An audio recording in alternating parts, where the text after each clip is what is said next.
Satyabhama Institute of Science and Technology, Chennai. Satyabhama Institute of Science and Technology, Chennai.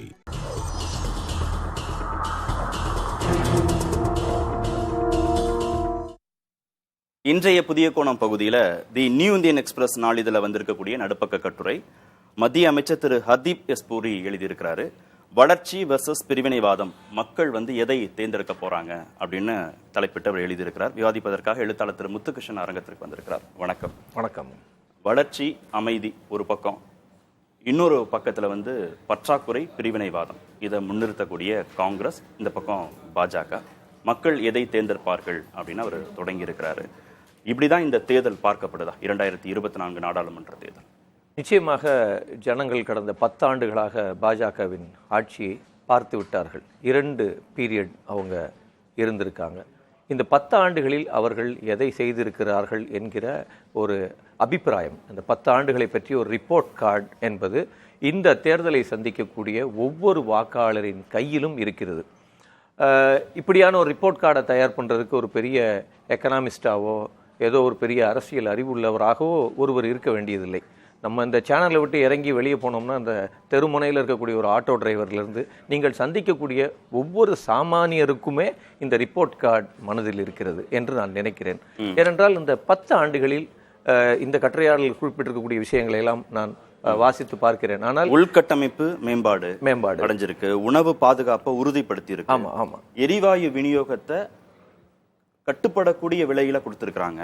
அதே மாதிரி digital கனெக்டிவிட்டியை நாடு முழுவதும் சாத்தியப்படுத்தி இருக்கிறாங்க.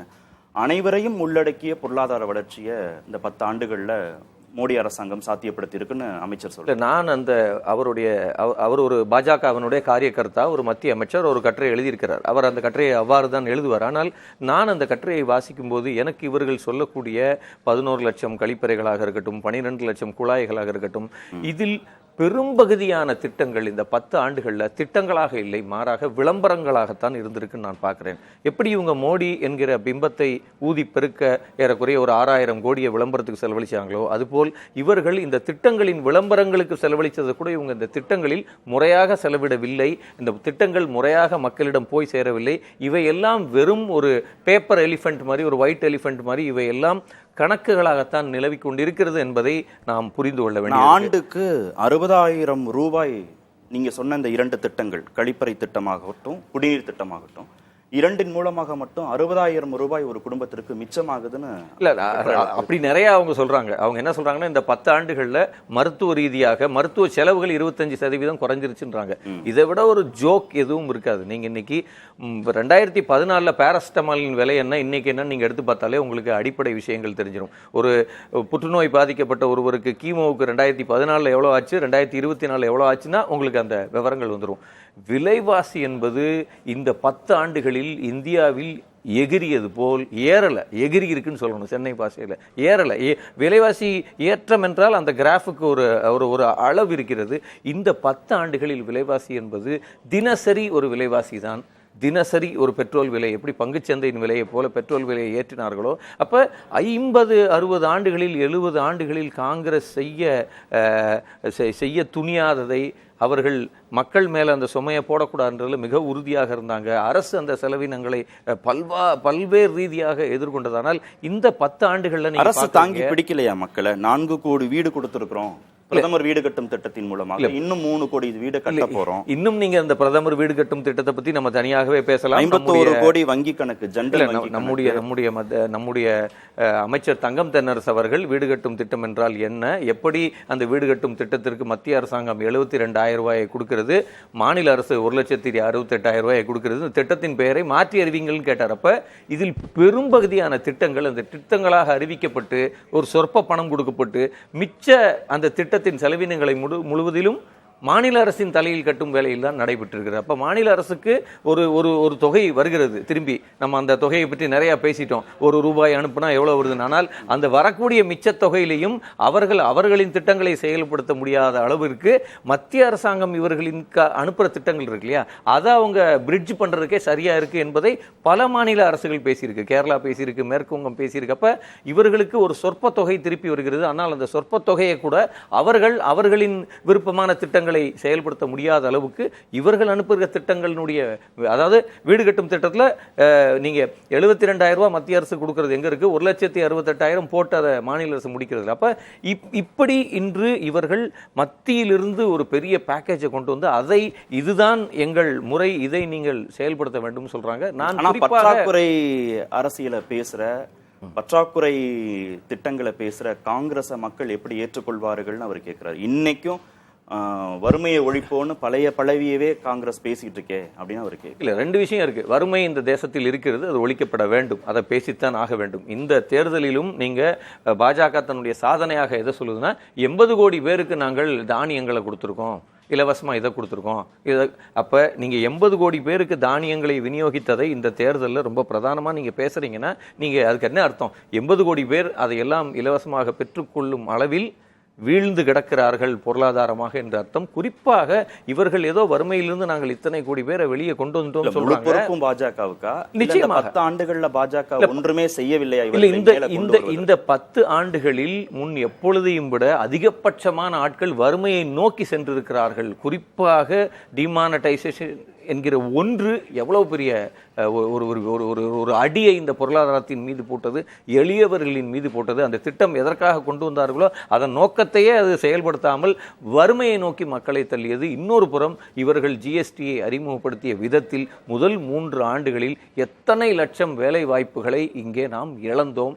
அதை தொடர்ந்து கொரோனாவை இவர்கள் எதிர்கொண்ட விதம் என்று இவர்கள் படிப்படியாக செய்த அனைத்துமே மக்களை வறுமையை நோக்கி தள்ளி இருக்கிறது. இன்னொரு பக்கம் தொழிலாளர் நலச்சட்டங்களோ, ஸ்டார்ட் அப் இந்தியா போன்ற திட்டங்களோ நாட்டின் வளர்ச்சியில பெரும் பங்கு கொடுத்திருக்கு. நீங்க சொன்ன வறுமை ஒழிப்புல பெரும் பங்கு கொடுத்திருக்கு. இவை எல்லாம் அவர்களின் முழக்கங்கள், பிரச்சாரங்கள். ஆனால் இந்த விவரங்களை, புள்ளி விவரங்கள் இருக்கு இல்லையா, இந்த தேசத்தினுடைய டேட்டா இருக்கு இல்லையா, அது எதுவுமே இதை பிரதிபலிக்கவில்லை என்று நான் சொல்கிறேன். நீங்க இன்னொரு பக்கம் பாக்குறீங்க, இந்த சுமை அதிகரிச்சிருக்கு, இந்த வறுமை அதிகரிச்சிருக்கு, வேலையின்மை முன் எப்பொழுதும் இல்லாத அளவுக்கு எங்க போயிருக்குன்னு நமக்கு தெரியும். இன்னைக்கு அதோடைய 12.4க்கு போய் நிக்குது வேலையின்மை. அப்ப இந்த அடி இருக்கு இல்லையா, இதை ஒரு எளிய ஜனங்களால் இந்த அடியை தாங்க எங்க முரண்பாடாக கட்டுரையாளர் பார்க்கிறார்னா, வேலையின்மை இல்லைன்னு காங்கிரஸ் பேசுது, உங்களை போன்ற கருத்துரையாளர்கள் பேசுறீங்க, விலைவாசி உயர்வுன்னு நீங்க பேசுறீங்க. ஆனா வேலை கொடுக்கக்கூடிய தனியார் நிறுவனங்களை காங்கிரஸ் கட்சி, இந்தியா கூட்டணி எதிர்க்குது. அவங்க தான் நாட்டை கட்டமைக்கிறாங்க, அவங்க தான் லட்சக்கணக்கான வேலை வாய்ப்புகளை உருவாக்குறாங்க. அப்படின்னா இப்ப வேலை வாய்ப்பின்மையும் பேசிட்டு தனியார் நிறுவனங்கள் எதிர்ப்புன்னு பேசுகிற போது இந்தியா கூட்டணி முரண்படலையா? நீங்க இந்த 10 ஆண்டுகள்ல இவங்க எதை செஞ்சிருக்காங்கன்னா, நீங்க குறிப்பாக இன்னைக்கு நேஷனல் மீடியா அல்லது ஒரு ஹிந்தி மீடியான்னு எடுத்துக்கிட்டீங்கன்னா இதற்குள் பாஜக ஒன்றை கட்டமைத்து கொண்டே இருக்கிறது. குறிப்பாக இவர்கள் இந்த 10 ஆண்டுகள்ல அரசு வேலை என்ற ஒன்று இருக்கு இல்லையா, ரயில்வே உள்ளிட்டு பல்வேறு துறைகள்ல இடஒதுக்கீடுடன் கூடிய, சமத்துவத்துடன் கூடிய ஒரு அதாவது ஒரு சமத்துவத்தை நிலைநாட்டக்கூடிய ஒரு அரசு வேலை வாய்ப்புன்னு ஒன்று இருக்கு இல்லையா, அதை இவர்கள் அறவே கையில் எடுக்கவில்லை. இவர்கள் எங்கேயுமே நீங்க ரயில்வேல தொடர்ந்து பெரிய விபத்துகள் நடக்கும்போது என்ன பேசுறோம், இத்தனை ஆயிரம் சேஃப்டி ஆபீசர்ஸ் இல்ல, இது இல்ல, அது இல்ல, இப்படி ஒவ்வொரு பெரும் நிகழ்வு நடக்கும்போது நாம் பேசுகிறோம் இவர்கள் ரெக்ரூட்மெண்ட்டை செய்யவே இல்லை. ஆனால் இவர்கள் ரெக்ரூட்மெண்ட்டை செய்யாமல் அதே நேரம் இன்னொரு பிரச்சாரத்தை இந்த 10 ஆண்டுகளாக ஹிந்தி மீடியால செஞ்சுக்கிட்டே வர்றாங்க. இவங்களுடைய ஆங்கர் செஞ்சுக்கிட்டே என்னன்னா, அரசு வேலை என்பதே சோம்பேறிகள் லஞ்சம் பெறுவதற்காக செல்லுகிற இடம். அரசு வேலை என்பதே, அரசு வேலையை நோக்கி இவ்வளோ பேர் வருவதற்கான காரணம் வேலை செய்யாமல் இருப்பதற்கு தான். அப்ப அரசு வேலை என்கிற ஒன்றை பற்றிய இவர்கள் இந்த 10 ஆண்டுகளில் உருவாக்கி இருக்கக்கூடிய பிம்பம் இருக்கு இல்லையா நாட்டில், அது வேலை செய்ய விரும்பாத ஒருவன் அந்த வேலைக்கு வருவான் என்கிற ஒரு கட்டமைப்பு உருவாக்கி தனியார் மயத்துக்கு ஆதரவு. அப்ப அவங்க ஒட்டுமொத்தமாக எல்லாவற்றையும் தனியார் மயமாக்க வேண்டும் என்று அவர்கள் நினைக்கிறார்கள். அவர்கள் ஒட்டுமொத்தமாக நீங்க அவர்கள் எந்த பொறுப்பையும் தங்கள் கையில் வைத்துக் கொள்ள விரும்பவில்லை. ஒரு எல்லா நாடுகளுக்கும் ஒரு பிரஸ்டீஜியஸா ஒரு நேஷனல் கேரியர் இருக்கும். ஒரு பெரிய இடர்பாடு நடக்கும்போது, ஒரு பெரிய கெலாமிட்டி நடக்கும்போது, பல்வேறு கிரைசிஸ் நடக்கும்போது ஒரு நேஷனல் கேரியர் அப்படின்னு ஒவ்வொரு அரசாங்கமும், ஒரு இலங்கை அரசிட்ட கூட ஒரு அவங்களுக்கான ஒரு விமான சர்வீஸ் இருக்கு. அப்ப இவங்க அப்படியாக எந்த பொறுப்பையும் ஏற்றுக்கொள்ள தயாராக. ஒரு நீடித்த வளர்ச்சியை பேசக்கூடிய பாஜக ஒரு புறம்னா, இன்னொரு புறத்துல கொள்ளையடிச்சு அந்த வளங்களை பகிர்ந்து கொடுக்கக்கூடிய ராபின்ஹுட் அரசியலை பேசுறாங்க காங்கிரஸ் இந்தியா கூட்டணின்ற விமர்சனத்தை வைக்கிறாரு அவரு. இல்ல நிச்சயமா அவங்க விமர்சனங்களை வைக்கலாம். ஆனால் என்ன நடந்திருக்கு அப்படின்னு நாம் பார்க்கணும். இன்னைக்கு நாம் என்ன பார்க்கிறோம்னா இந்த எளிய இந்த நாட்டினுடைய வளங்கள் இப்ப நீங்க 70 ஆண்டுகளிலே இந்த நாட்டினுடைய எக்ஸ்டர்னல் டெப்ட் என்ன, கடன் என்ன, இன்னைக்கு என்னன்னு நீங்க பாத்தீங்கன்னா ஏறக்குறைய 5 பங்கு உயர்ந்து இருக்கிறது. அப்ப நம்ம என்ன கேட்கிறோம், இவ்வளோ பெரிய தொகையை நீங்க கடனா பெற்றிருக்கிறீங்க, இவ்வளோ பெரிய கடன்கார நாடாக இந்தியாவை மாற்றிருக்கீங்க, ஆனால் இதனால் ஜனங்களின் வாழ்க்கை தரம் உயர்ந்திருக்கிறதா, வேலை வாய்ப்பு கிடைத்திருக்கிறதா, அவர்களுடைய அமைதியுடன் கூடிய வாழ்க்கை கிடைத்திருக்கிறதா என்றால் இல்லை. இன்றைக்கு இவர்கள் தொடர்ந்து என்ன பேசுறாங்க, நாங்க ராமர் கோயிலை கட்டிட்டோம், இவங்க வேற இவர்களால் இவர்களின் வளர்ச்சியை இப்ப இந்த அமைச்சர் ஹர்தீப் எஸ் சூரி கேரண்டியை பத்தி இங்க பேசிக்கிட்டு இருக்காரு. ஆனால் மோடியே தனது தேர்தல் பிரச்சாரங்கள்ல ராஜஸ்தான்ல, யூபியில, பெங்கால்ல கேரண்டின்ற வார்த்தையை அவரே பேசுவதை விட்டு விட்டார். இல்ல தேர்தலே அப்படிதான், மோடி கேரண்டி வெர்சஸ் நிறைவேற்ற முடியாத வாக்குறுதிகள் காங்கிரஸ். அதுதான் பிரச்சனை. என்னன்னா நீங்க இவர்கள் எதையெல்லாம் நிறைவேற்றி இருக்கிறார்கள் என்று இந்த தேர்தல் பிரச்சாரத்தில் இவர்கள் முதலில் பேச வேண்டும். இந்த 10 ஆண்டுகளில் நாங்கள் இதையெல்லாம் நிறைவேற்றி விட்டோம். இவர்கள் இந்த 10 ஆண்டுகளுக்கு முன்பு இந்த இருக்கையில் வந்து அமரும் போது என்ன சொன்னாங்க, அதில் ஏதாவது ஒன்றை நிறைவேற்றி இருக்கிறார்களா என்பதுதான் என்னோட கேள்வி. 2 கோடி வேலை வாய்ப்பை வருடத்துக்கு கொடுத்தீங்களா, பெட்ரோல் விலையை 40 கொண்டு வந்தீங்களா, 40க்கே டாலரை கொண்டு வந்தீங்களா, நீங்க டாலர் 83 ரூபா, இந்தியாவோட வெளிநாட்டு கடன் என்ன, இந்த புள்ளி விவரங்கள் பட்டவர்த்தனமாக இந்த 10 ஆண்டுகளில் என்ன நிறைவேற்றிருக்கிறது என்பதை உலகத்துக்கு அறிவிச்சுக்கிட்டே இருக்கு. ஏழை பெண்களுக்கு 1 லட்சம் கொடுக்கிறோம்னு காங்கிரஸ் சொல்லுது, அதை எப்படி செயல்படுத்த போறாங்க? நிச்சயம் இல்ல. இப்ப அது வந்து காங்கிரஸோட பிரச்சனை. இப்ப அந்த திட்டத்தை காங்கிரஸ் அறிவிச்சிருக்குன்னா காங்கிரஸ் ஆட்சிக்கு வந்தால் நம்ம காங்கிரஸ் அந்த பிரச்சனையை கேட்கலாம். ஆனால் நீங்கள் இன்னொரு புறம் என்ன பார்க்க வேண்டும் என்றால், வருடத்திற்கு 1.5 லட்சம் கோடியாக இந்த 10 ஆண்டுகள்ல ஏறக்குறைய கார்பரேட்டுகளுக்கு இவர்கள் அள்ளி கொடுத்தது 15 லட்சம் கோடிகளுக்கு மேல். அப்ப இந்த 15 லட்சம் கோடி அந்த திட்டத்துக்கு போதுமே, அதை காங்கிரஸ் பார்த்துக் கொள்ளட்டும், அது அவங்க பிரச்சனை. ஆனால் இன்னொரு புறம் நீங்கள் பார்க்க வேண்டியது இந்தியாவினுடைய உள்நாட்டு வங்கிகளினுடைய நிலைமை இருக்கு இல்லையா, படும் வீழ்ச்சியாக இருக்கிறது. வேலை வாய்ப்புகளை ஊக்குவிக்கக்கூடிய தனியார் நிறுவனங்களை அரசாங்கம் சப்போர்ட் பண்ண வேண்டிய இடத்துல இருக்குன்னு இல்ல அந்த அமைச்சருடைய அந்த சப்போர்ட் என்பது எப்படி இருக்கு என்றால் அபரிமிதமானதாக இருக்கு. அபரிமிதமான சப்போர்ட். இன்றைக்கு அதானி அம்பானி என்கிற இருவருடைய கடந்த 10 ஆண்டுகளினுடைய சொத்து குவிப்பை கண்கூடா தெரியுதுல. ஒரு ஏழை பெண்ணின், அதாவது ஒரு இந்தியன் ஹவுஸ் ஹோல்டோட சேவிங் அடி ஆகி போச்சுன்னு ஒரு பக்கம் பேசிக்கிட்டு இருக்கோம். அது முற்றாக சிதைந்து போச்சு.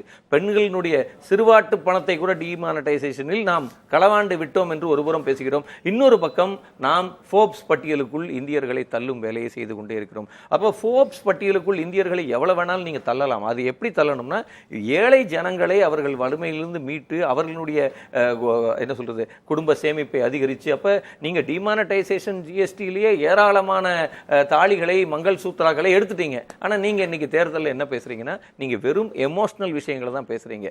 தாலி, கோவில் உள்ளிட்ட உங்க பணத்தை பறிச்சுட்டு போயிருவாங்க. அப்ப வீடுகள், பீரோக்களை உடைப்பதாக அச்சுறுத்துவது உலகின் 5வது பொருளாதாரத்திற்கு அழகல்லன்னு அமைச்சர். என்னோட கேள்வி அந்த அமைச்சருக்கு, ஏற்கனவே பீரோ காலியா இருக்கு, ஏற்கனவே மங்கள் சூத்ராவை நீங்க பறிச்சுட்டீங்க டிமானடைசேஷன்லயும் ஜிஎஸ்டிலையும், இனி அங்க ஜனங்கள்ட்ட என்ன மிச்சம் இருக்கு என்பதுதான் நாம் இந்த 10 ஆண்டுகளில் எதுவும் மிச்சம் இல்லை என்பதை நம்ம காட்டுகிறது. ஆனால் அதே வேளையில விளம்பரம் விளம்பரம் விளம்பரம் என்று ஒரு விளம்பர யுகத்தில் வாழ்ந்து கொண்டிருக்கிறோம்.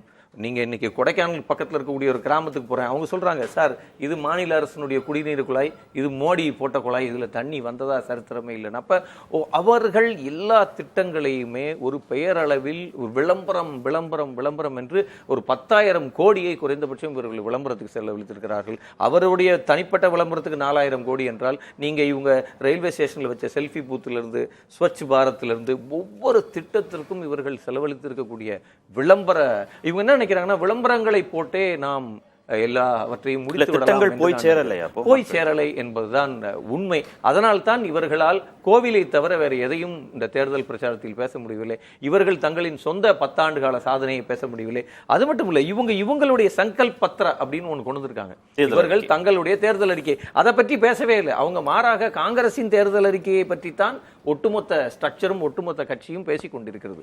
அப்ப அது காங்கிரசினுடைய தேர்தல் அறிக்கைக்கு கிடைத்த ஒரு வெற்றியாக நான் பார்க்கிறேன். காங்கிரசின் தேர்தல் அறிக்கை இந்த வரலாறு காணாத அளவு லட்சக்கணக்கானவர்கள் 2-3 தினங்கள்ல டவுன்லோட் பண்ணி அதை கையில வச்சு அதை அதை அதை புரட்டிக்கிட்டு இருக்காங்க. வட இந்தியா முழுக்க ஜனங்கள் கேள்வி கேட்டுக்கிட்டு இருக்காங்க. நீங்கள் மேடையில் சொல்வது போல் ஒரு வரி கூட இந்த தேர்தல் அறிக்கை இல்லையே, இது எங்க இருந்து நீங்க சொன்னீங்க என்று.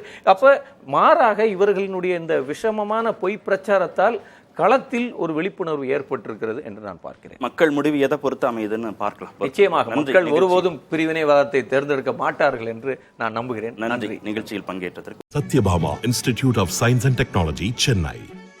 Satyabhama institute of science and technology, Chennai.